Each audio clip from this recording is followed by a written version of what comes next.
All right. Marhaba, and welcome to the sixth discussion of the COVID-19 discussion series titled Using ADRI to Evaluate and Improve Practice. Thank you all for joining us today.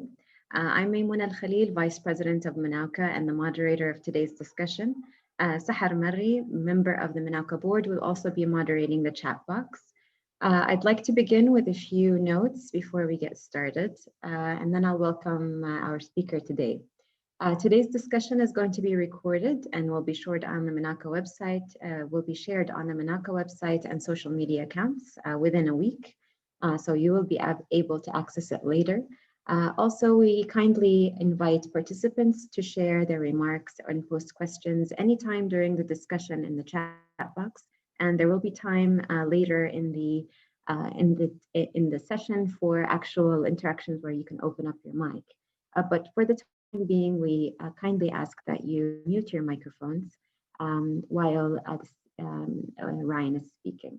Now, today's discussion comes at a time in the semester when most writing center directors are reporting on semester-long activity and assessing their performance. I'm joined today by Ryan McDonald, current president of Manauka and former writing center director at Sultan Qaboos University, to talk about this approach to evaluating and improving practice called ADRI. Ryan, we are all intrigued by this abbreviation. Please go ahead and tell us what it's about. Thank you very much, Maimoonah, and thank you to everyone who's made it to the discussion. I know it was a little bit of a short notice, but the Manauka board, we all wanted to make sure that we didn't leave the year without providing you one last opportunity to get together and discuss some of the practices that we're doing. So this discussion is going to be slightly different than the past discussions, and I see that some of you have been returning, or some of you returned from past discussions. So I'm actually going to start with a quick 25-minute or so PowerPoint presentation talking about what ADRI is and how you can use it to evaluate your center. And then I'd like to open it up and hear from you about what you were using, how it's working for you, and what do you think about some of the ideas that were suggested today. So let me get started.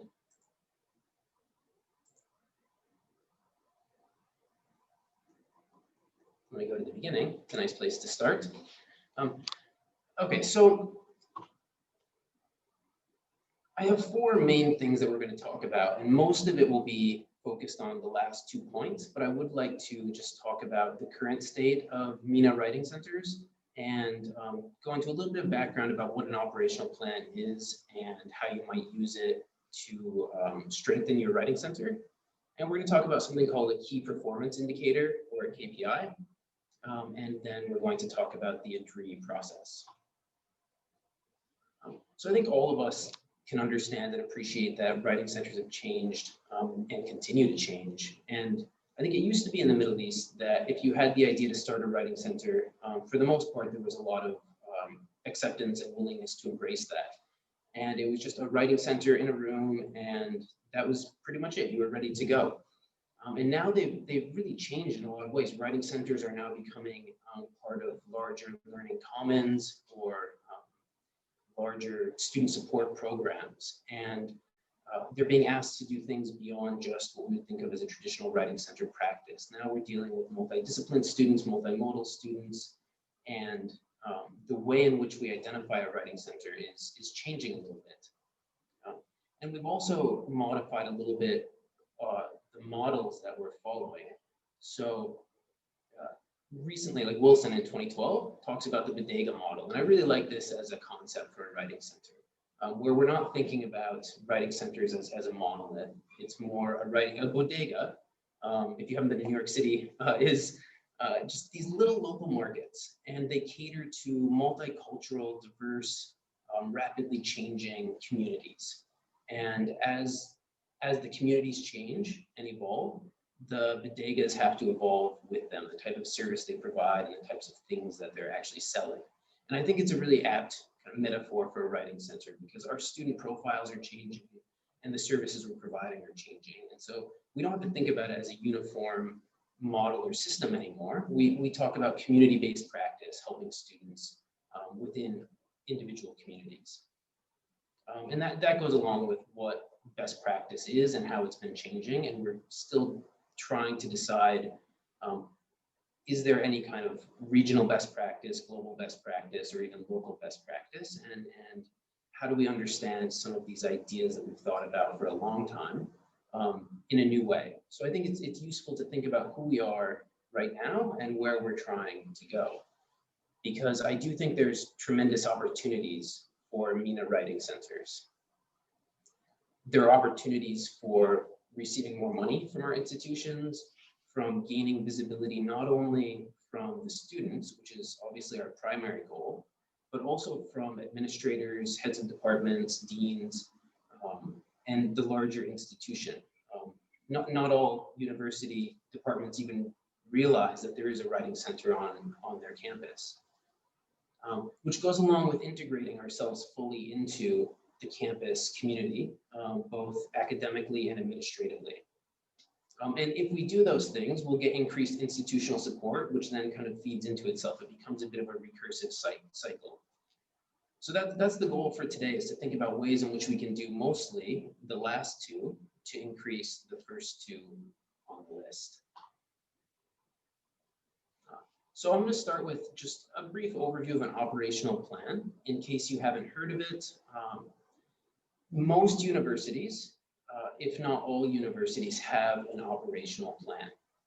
And they're not necessarily shared with teachers, and they're not even necessarily shared with course leaders and program heads, but they are out there and they are available. Most of them are open source. So if you just went to your university, you can probably find it just by doing a quick Google search and saying, like, Sultan Qaboos University operational plan. And we have one that pops up immediately from 2016 to 2040. So it's a longitudinal plan that they have set up, that the administration has set up, that captures basically all aspects of university activities. So it does include mission, values, and vision statements, which tend to be the bedrock of the decisions that are made, that informs what's happening. And they often include short and long-term plans. Now, there's no one specific way. There's no one specific way to design these operational plans, but you can find them, and they can be an interesting lever that you can use to increase the staying power of your writing center. And I want to just share with you the SQU academic strategic plan, just the table of contents, because I think it's indicative of academia and where we are. So obviously, I'm not going to go through all of these, but there's major components: introductions, context, vision, mission, values, and domains, followed up with enablers. And you'll see that out of all of these different pages, there's over 120 pages on this. The student environment is given only about 8 actual pages, and student support is a very small slice of those 8 pages. It's actually a few quick lines. And so when we're thinking about writing centers and their value to the university, I think it's also useful to contextualize that and say, when university administrators think of what a university needs to operate and function, the student environment is this of a much larger piece of pie. So it becomes really important that we are embedding ourselves into these things so that we're not left out as an afterthought. And if anybody's interested in reading the SQ strategic plan, it's fully available online and free. And the important thing for the operational plan is it includes short and long-term plans, which is what we're going to try to do. We're going to try to be on the short and long-term plans. And one of the ways that we can do that is by developing something called a KPI. It's a key performance indicator. And you can think of it as a goal, but it's more specific than that. It's a focused goal. It's something that's measurable, and it demonstrates that you've achieved something or a portion of something. So it's an objective that you set that you'd like to hit at the end of a certain time period. And when you hit that time period, you can reflect on it and decide to what degree you've accomplished that goal. and then reflect on it and say, well, do I need to continue doing this goal, or can I create a new goal building upon that? So there's a few different kinds of KPIs. There's high-level ones, which would focus on long-term goals. For example, changing the structure of a writing center to incorporate several new aspects over the course of 2 years. Maybe you want to include more collaboration with various colleges, and you want to expand the capacity of a writing center by 30% over a few years. Or it could be short-term, smaller goals, say over the course of a semester or the course of half of a semester, things that you'd like to get done that are measurable and achievable. They should be clear and they should be simple, and they should demonstrate an analytical approach to assessment. And that'll make more sense when we look at a few examples. But you want to be thinking about, in what ways do I need to align my writing center with what the institution is looking for, even if they don't identify the writing center as the way in which that goal gets achieved. We can make those connections for them, which gives us more power when we go to the negotiating table. It also gives us more visibility and I think authority when we have discussions with various stakeholders. So the focus of these KPIs, it's very, very broad. It depends on what your center needs. It depends what your institution needs and how you'd like to align those. So it could be about research, training, staffing, many different aspects. And I think it's important to note that there should be a mix of qualitative and quantitative. A lot of times when we're writing goals, setting goals, we set quantitative goals. We say we want to increase foot traffic by 10% over previous semesters. We want to hire 3 new staff members and train them. That's quantitative, but we can have qualitative KPIs as well. And we'll look at an example in just a minute. And it's important to remember that the failure to meet a KPI or to not fully complete a KPI is not an indication of failure. I probably should have changed the wording on that. Not meeting a KPI is not an indication of failure. There are perfectly good reasons why you wouldn't hit a goal. And I find that by using well-reasoned arguments for why you didn't achieve something in an analytical way tends to raise your profile rather than lower it in the eyes of the administration, because it shows you've thought about these processes, you've understood them, and now you have a new plan for how you're going to achieve them. So here's a couple of examples for KPIs that we've used at SQU. And we'll talk about the subtitle in just a minute. So for example, holding 6 training sessions with staff in the fall, focusing on research and practice. So that's a goal, a very specific goal that I can set. And it doesn't say I'm going to hold 6 training sessions. It's 6 training sessions over a determined amount of time with a specific focus. And you could be more focused with that if you'd like, but you really don't want to be less focused, because you want to be able to say very clearly, here's the direction we're moving in. Here's what we're going to achieve. And then at the end of the semester, you can discuss how you achieved that or to what extent you achieved it. People do like numbers, so I wanted to include a couple. Increasing the participation by 5% through new classroom visit outreach initiatives. So it's identifying a specific initiative that you'd like to do. And then you have, which is qualitative, and then you have a quantitative goal that you're setting within there. So it doesn't have to be a singularly defined qualitative or quantitative aspect. Maintaining a staff turnover rate of X over 2 years. That's strictly quantitative. You could add to that by saying, by doing X, Y, and Z. And you know, that type of thing is great for a KPI. The more specific you are, the better. Or the last one, meeting quarterly with department heads to discuss needs and options of the community, and archiving minutes. So you're embedding within your KPI the method in which you're going to demonstrate that has been achieved. So at the end of your report, when you're writing end of semester report, you don't just say, here is my KPI, and I did it. You can say, here's my KPI, and here's the evidence of how I achieved that and what we achieved. And from an administrative standpoint, even if they don't read it, the fact that you have it, if somebody ever asks for it, is very strong. And so to go back to this, at the very top, I have to achieve SQU operational plan. I have strategy A, C, and D. So this is where you begin to embed your goals with those of the institution. And so you might be wondering, like, where did I get that? And here.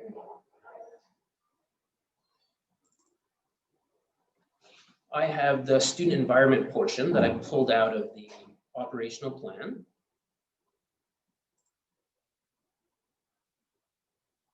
And I'm not going to go through all of this. I want to go to a specific part called 5.5.4 initiatives.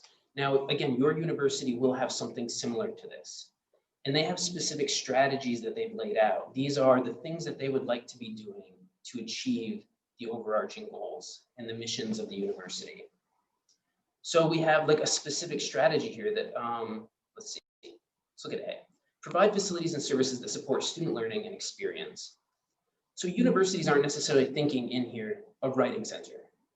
They probably should be, but they're not. They're thinking bigger picture. So when we're writing KPIs and developing them, I'm thinking, okay, I can expand my facility to foster students' independent lifelong learning. That's exactly what a writing center does. It's a qualitative experience that's going to stay with them and develop, the writer, not the writing. That's what North taught us to do in 1984, and we're still working on it.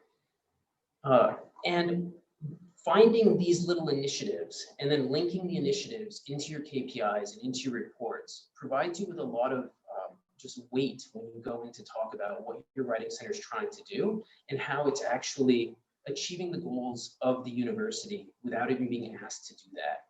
Because at some point, somebody will ask you about your writing center and how is it aligned with the institution?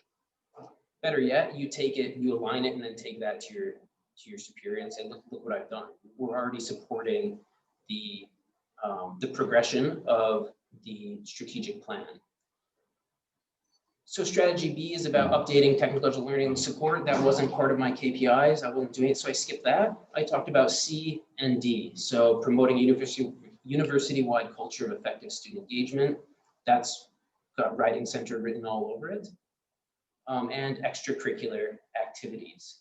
So I can say that my writing center, through these key performance indicators, is providing tangible, concrete, demonstrably achieved goals that are directly aligned and helping the university.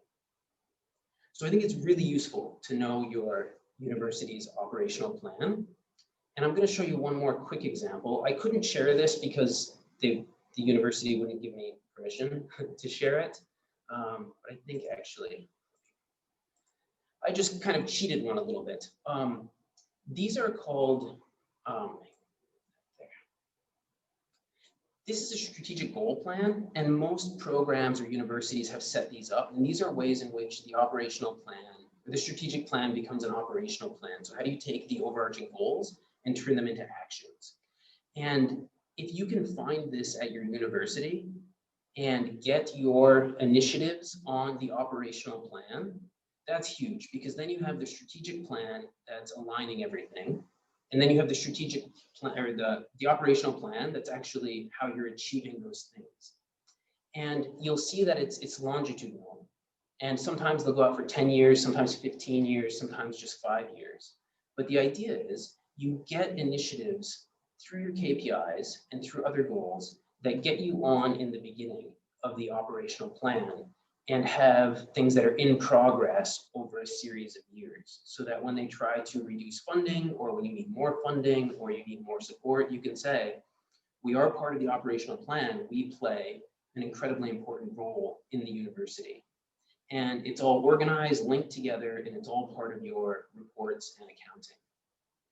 I don't necessarily like speaking in the same language that these types of things are in. It's kind of antithesis to the way that I like to communicate and talk. It's much more administrative ease, but I do think it's useful to know the language in which they're speaking so that you can ideally, subvert it and we can get more resources for ourselves.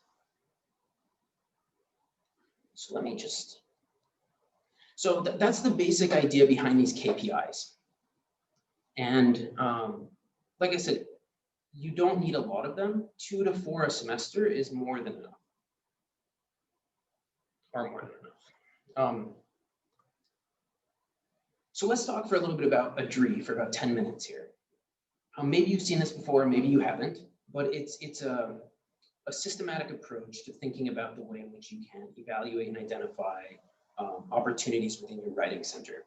So it's got 4 key components: the approach, the deployment, the results, and the improvement.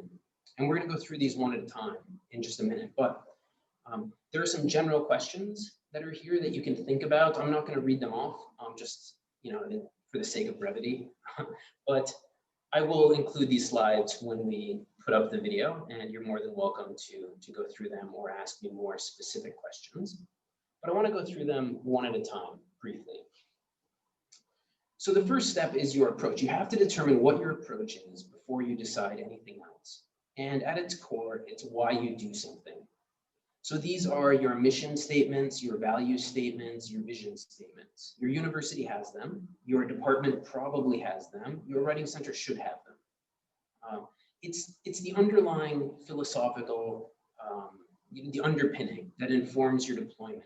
It informs the next step. Because if you don't have a reason for doing something, it's not well thought through. And this is where you initiate your KPIs. So what we've done at SQU is I can share you a draft of something. Let me just zoom in. So we've written kind of very brief approach, deployment, results, and improvement sections. The audit committee was very happy when we had these drafted up already. We had to expand them when we went through the General Foundation Program OAAA audit. But at its core, it's a very brief statement of what is your approach and what is that aligned with. And so we directly say that we inform our approach through the value statements of the university as well as CPS. And then we provide evidence. So we have an appendix there that shows that these things are well aligned. We have a little bit of a philosophy about what the writing center does, focusing on the writer and their needs, dialogue based, these kinds of things. But it's not what we're doing. It's why we're doing these things.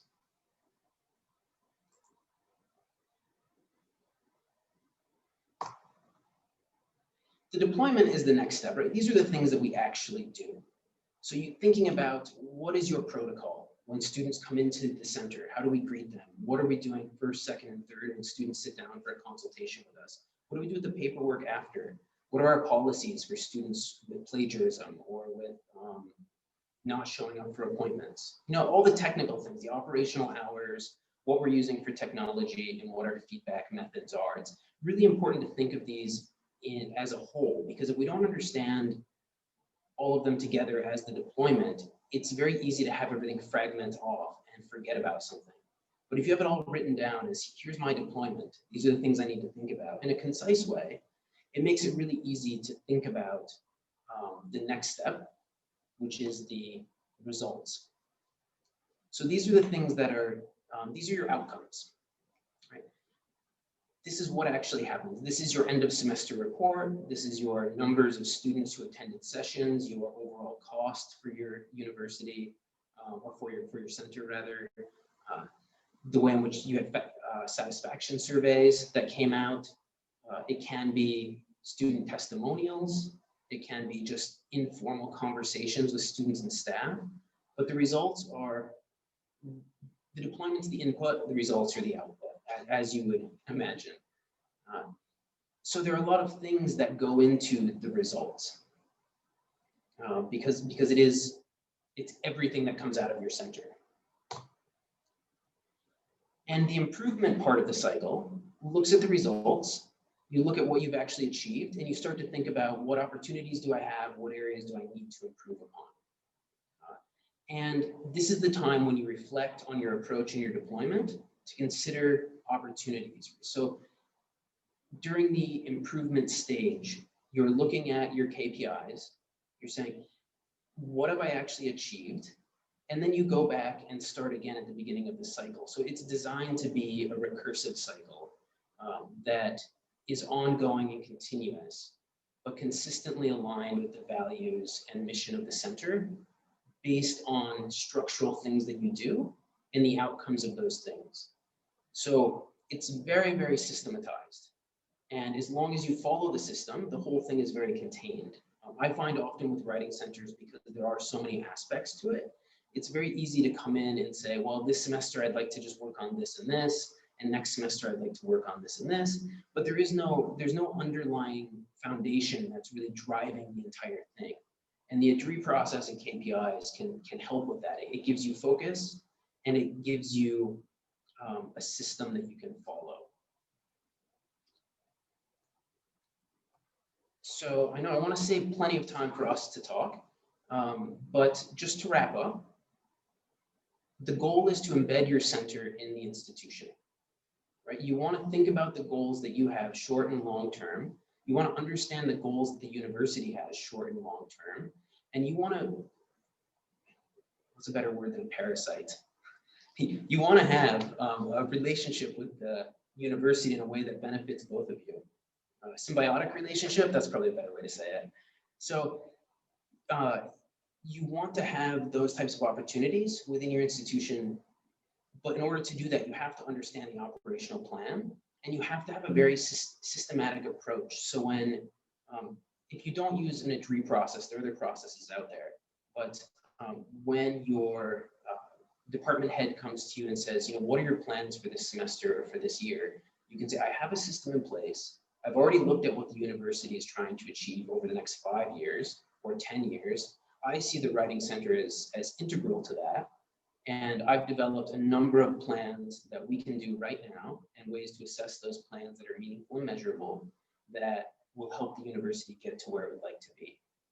And when you're in those meetings, all of a sudden you have a platform and you have the all of the information to back it up. So it can raise your profile. It can help other departments. We've had other departments come and talk to us about how we're evaluating our center, things like that. And it does professionalize your reports in a way that, and I don't want to suggest in any way that the reports that any of us are writing are not professional. I mean, professionalize them in a way that you're taking it to the next level. And I do think there's a lot of value in that. And because we spent so long talking about ADRI and KPIs, I did want to just say there are some supplements to traditional reports that you can add in, because there's so many things that we're all doing that are really successful and really impactful, but don't necessarily fit into like a number. You can't say, you know, X percentage of students came this semester for some of these things. So contact tracing, since it's the era of COVID, I just want to mention that I think Amy Hodges brought up this idea in a previous discussion where Writing Center directors or consultants, they keep track of every single piece of communication that comes through the center, whether it's an email, a student coming in, asking a question, or whether it's somebody walking into the director's office to ask a question, and just putting a little tick and seeing how many thousands of times the Writing Center is actually needed, or tens or hundreds of thousands of times.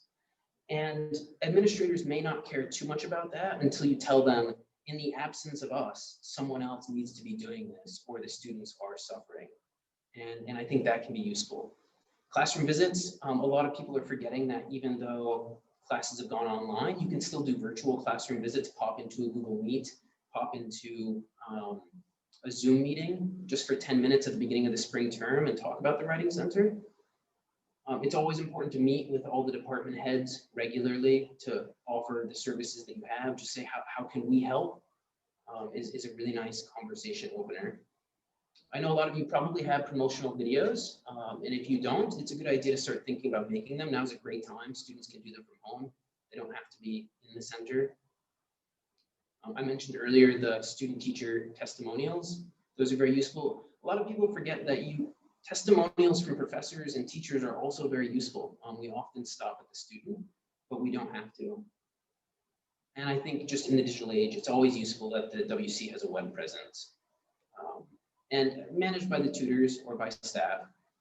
But I think when you supplement these types of things with the KPIs and with the ADRI process, you're at a stage that most writing centers are not at. And it's a great opportunity for us to work on this over the next 2 to 5 years to try to get more writing centers that are using this process and thinking about it in a similar way. And then we can do all kinds of useful things where we can work on KPIs across institutions, and we can set goals for benchmarking and all kinds of things that we become a network that actually supports each other, not only through meetings and organizations, but through tangible action.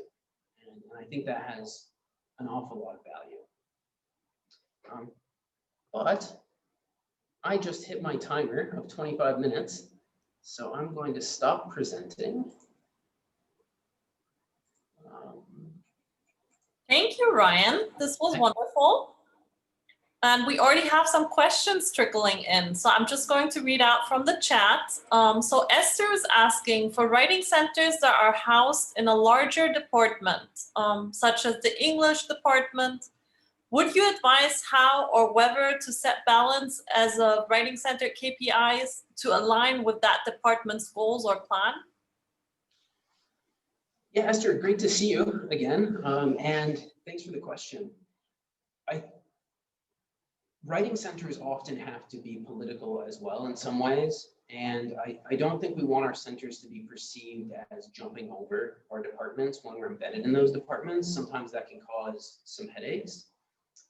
And if the department operational plan and if they've done it in a way that's correct, it should be well aligned with what the university is doing. But like what we did when we did our quality audit, Esther, we took both. And so we said on that KPI slide where I said this is dealing with the university operational plan 5.5.1.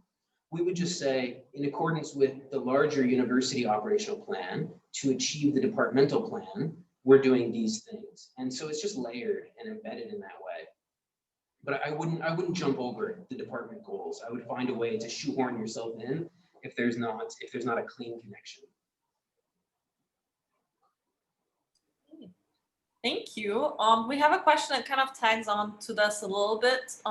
Someone's asking if you think it's necessary to align the writing center goals with the writing program goals.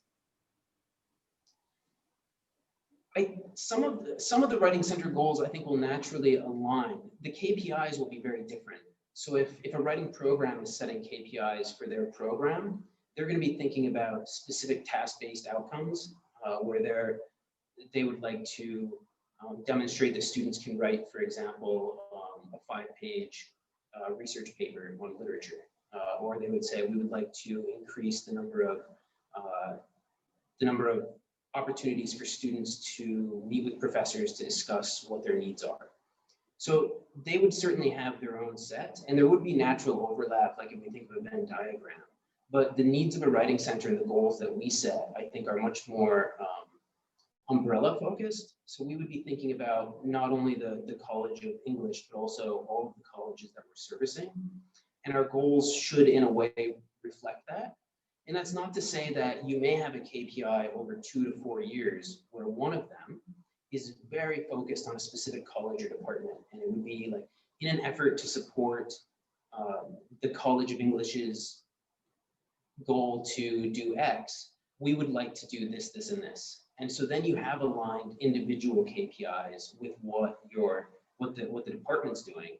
But the extent of your KPIs could be broader than that. I wouldn't limit them to having to live within the framework of a specific college or a specific department.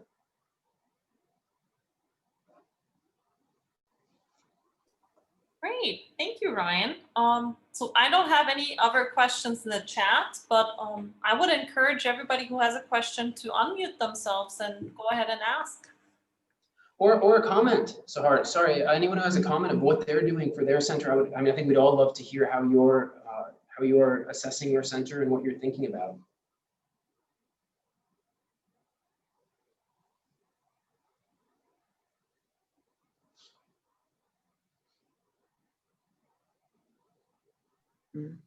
I was going to ask a question about how documentation could help with handover from one director to the next. and help maintain, what the center values and holds very important from one administration to the one after. Because there's always that fear of somebody leaving and of the center changing. I wonder if articulating the mission and the vision and the goal of the Writing Center and having those KPIs and tracking them across time could also really help new directors that are coming on board.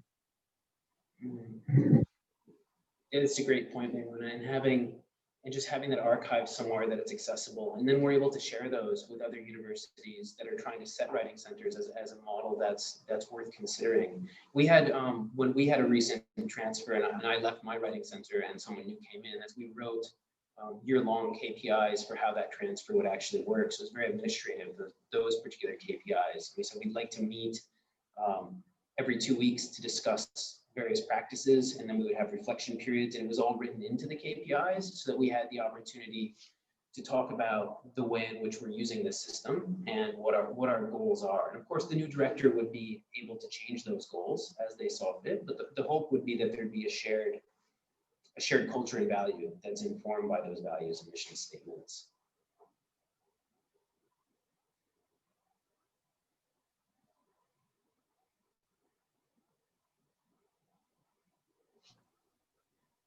Would anyone from the participants like to ask a question or join with a comment? I have one, but I'll wait.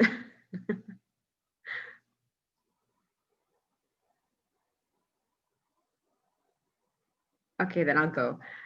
Ryan, I'm always interested in what can you do in case you do not meet a specific, key performance indicator, or have to revise it entirely, or have to decide that you just, the context does not even support even going in that direction. Yeah, it's a really good question. And we had a situation 3 years ago where we were doing the College of Health and Medical Sciences. We were working really closely in collaboration with them. And so it was a 2-year project. And we were developing plans and actions to support that relationship that we had.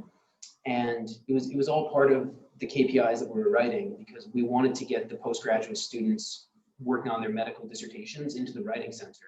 And we didn't really have a mechanism for training the staff and actually supporting the types of discussions that those medical students required. And so we set a training program. We had specific days for them to come in, and it was going really, really well for the first year and a half. And then at the end, our goal was to start asking the College of Medicine and Health Sciences to pay a little bit of money to the Writing Center to help support our practice.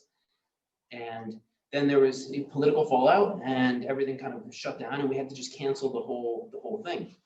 And so we had to just stop doing the collaboration, which was really too bad. And we also had a director shift during that time. And I was asked about that project and why we weren't able to achieve those goals that we had set, because it looked like it was going really well.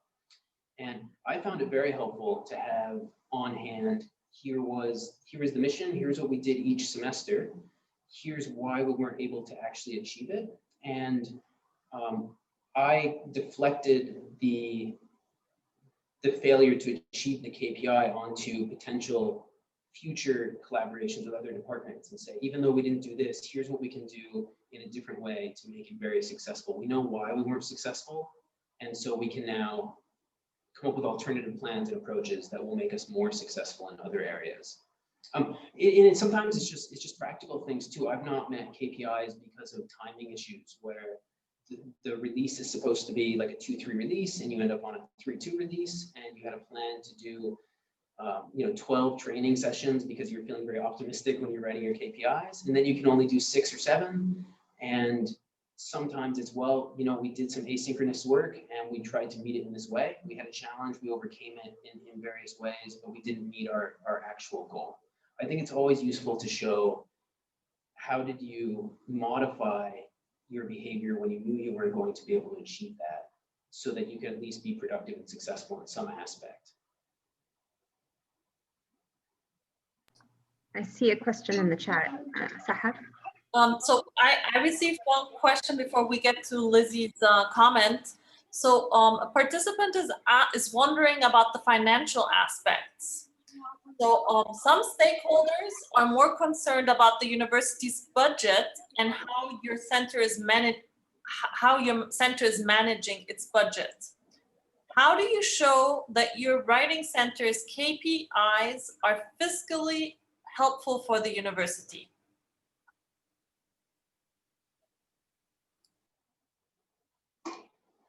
How your KPIs are fiscally helpful.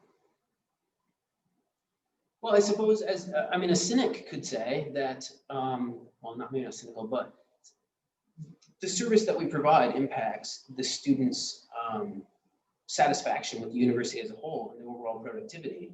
So when we have a healthy writing center, we have a healthy student body that's writing well and improving their skills. And so when a writing center actually has a lot of success, the students have a lot of success. When we have very successful students, they graduate and are very successful members of the workforce. And that has a blowback effect on the number of students who want to go to that institution.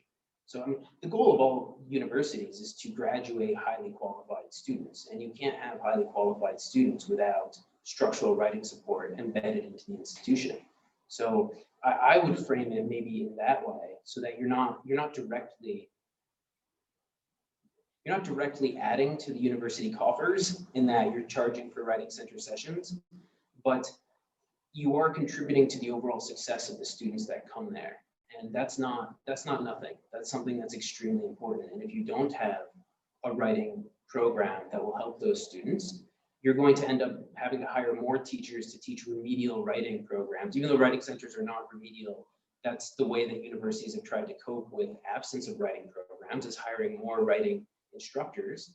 And that's not solving the problem in the same way that a dynamic writing center experience can help students. So I would maybe think about it in just a little bit of a different way. But to be honest, I haven't given it much thought. It's definitely a challenge. That was a tough question. All right, so in the chat, we have Lizzie and Maria kind of commenting a little bit about their reports and how they never really get feedback from administration. So I don't know if some people want to chime in and just unmute your mics and share a little bit about your experience.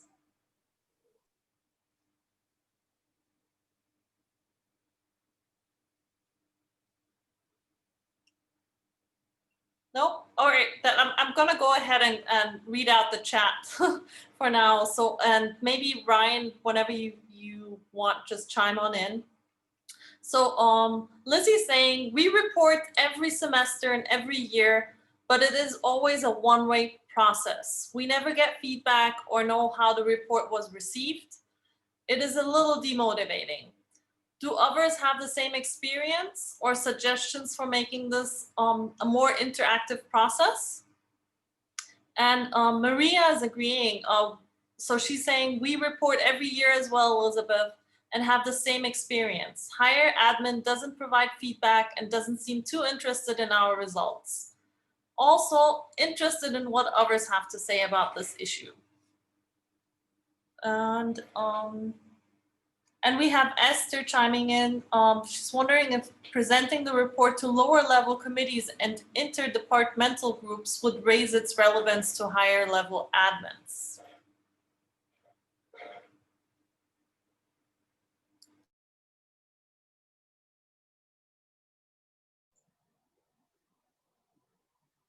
Yeah, it's really interesting, Maria. I can feel your pain. I certainly know what that's like to send things in and not get a response on reports. Maimoonah and I were talking about that same issue. One thing that we did start to do, and I know it's continued on after I've left the center, is that it's part of every course that we have 42 courses within our department.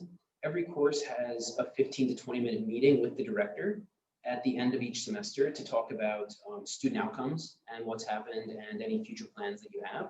And now they're doing that with the Writing Center because we asked to be part of that process. So they call it examination board meetings. because they're primarily interested in the exam outcomes. But we talk about other things as well. And maybe formalizing that and setting that up with the director, saying, you know, I'd just like to meet with you once a semester. And it doesn't really necessarily matter if it's the beginning of the semester or the end of the semester, because you can talk about what your past successes were, your future plans in either context. But having one 20-minute sit down, and then you can have the report as supplementary. But the real value is, I think, just spending 15 minutes discussing how much you know about how much you're helping the university, if you're trying to get buy-in, because otherwise they just think the Writing Center is something that they support and it just exists, and that's about it.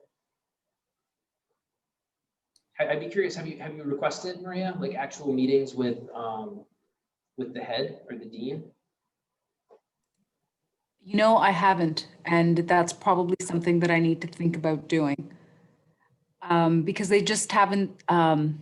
I don't know. They're not really aware of the Writing Center as much as they should be. I mean, they're always supportive if I ask for, you know, financial support, but other than that, they just seem kind of tuned out. So perhaps I need to ask to sit down with them, or even, as I think Esther pointed out, maybe even lower level committees like our curriculum committee, perhaps.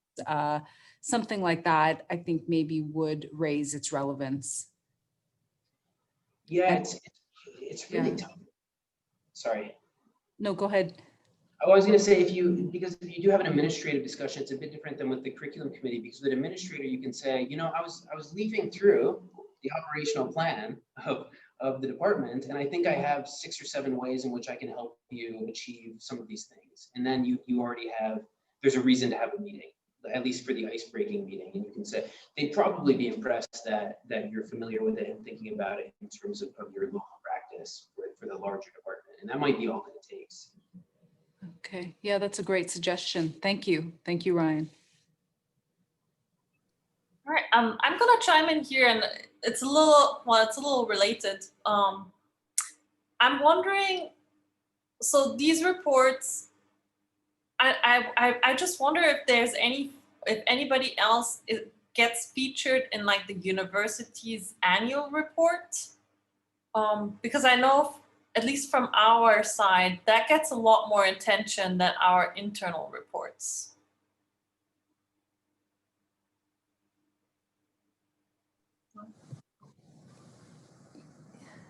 Yes, we do get asked to contribute to annual reports, because we can usually speak to some area that is not being covered elsewhere in the institution. So it might be student engagement or academic support. So yes, we do get asked to contribute to that. Okay, thank you, Lizzie. All right, Ryan, we have one more question. All right, so Inas is asking, do you recommend keeping visit reports where tutors describe the problems with writing tasks they are working on? Oh, wait, you're on mute. You would think after 5,000 Zoom meetings this semester, we'd have that down. I think nothing that was talked about today should really be considered to replace anything that we're currently doing. I think that what you're talking about, Ines, is part of that deployment of what we're actually doing every day, and that's really important. If you wanted to think about the inherent value those do or do not have, I would advise setting a KPI to have, say, a semester-long or year-long investigation of the value that they bring to the center, to the students, or to the tutors. And you could develop. It doesn't have to be standardized research. It can be just quick action research that you investigate an aspect of what your deployment is through a KPI, and then that would go back. You could look back at your approach, and you could say, well, part of my approach is to catalog all of the information that happens in a session and get feedback from it. And then you want to think about, do I really need that? Like, is that a piece of my approach that needs to be modified, or is that something that that I really want to keep because I've shown that it has a lot of value. So I wouldn't replace anything that you're doing. I would just use this system as a way to think about what you're doing in a more systematized way so that you can reflect on it in a really meaningful way.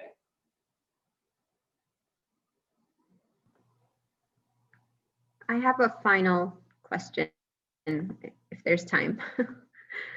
I was wondering, you talked about KPIs being both qualitative and quantitative. We know how to write the quantitative ones.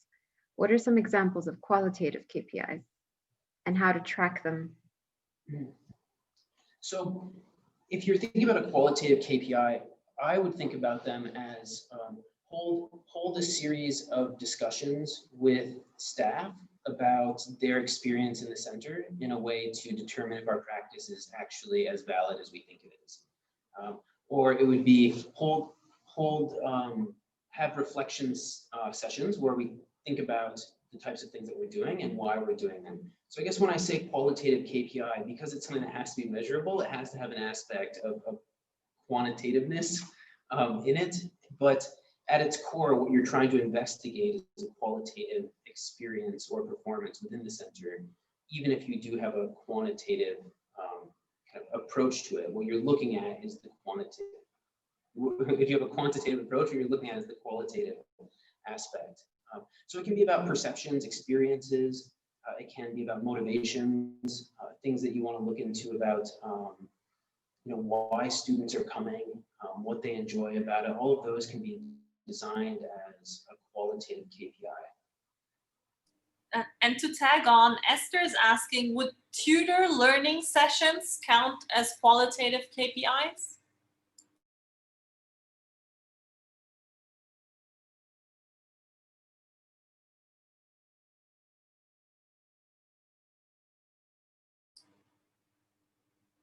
Did we lose Ryan? Is he frozen? I think he is. Okay, maybe he'll come back. A few seconds.